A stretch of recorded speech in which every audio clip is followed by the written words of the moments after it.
How many times has your mother told you to turn off the lights when you leave a room, or to close the fridge door while you decide what to eat? Well, climatologists are on her side, because according to a study in the Proceedings of the National Academy of Sciences, reducing global carbon emissions should begin at home.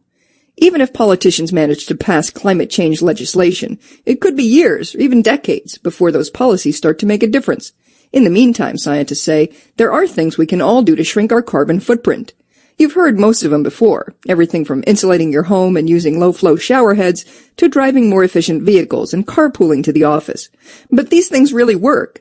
Based in part on how folks responded to the energy crisis in the 70s, the scientists calculated how many Americans might be willing to reform their energy-wasting ways, and they found that within 10 years, we could reasonably expect to cut our national emissions by 7.4%. That much carbon is slightly larger than the total amount put out by France. If we could manage that, the whole world might say merci.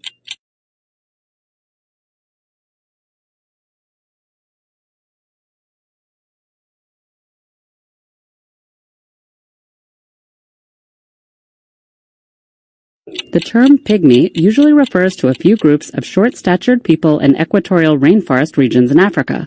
The existence of distinct populations of such people presented scientists with the opportunity to study the mechanisms by which typical human growth patterns have become altered there, and they discovered that two groups became small in two different ways. The study is in the journal Nature Communications. The researchers collected data on some 500 members of a West African ethnic group called the Baka. They discovered that Baka infants have a similar size range to most other infants, but have a low growth rate during their first 2 years, which produces a lasting effect.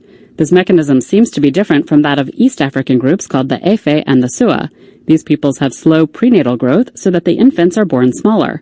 The researchers say that the Baka population appears to have split from the Efe and Sua some 20,000 years ago.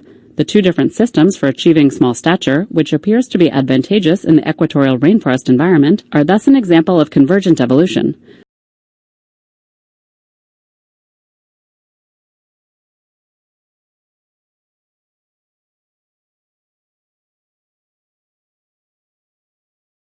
It's an approach to pest control that's so crazy it just might work. Convince the females that they're virgins. It would be useless as human birth control, of course, but the difference is that most female insects completely change their behavior after sex. For example, some mosquitoes suck blood, others lose interest in males and start laying eggs. What's behind this dramatic change in behavior? Turns out it's a peptide in the male's seminal fluid, and now researchers in Vienna have found the female's receptor for this peptide. They report online in Nature that fruit flies without the receptor lay many fewer eggs and continue to be interested in sex. In other words, they act like a virgin. So back to pest control. Most female insects should have this sort of receptor, including the kinds that spread disease and devastate crops. If we could deactivate it on a large scale, instead of fighting egg-laying bloodsuckers, we could live in peace with born-again virgins.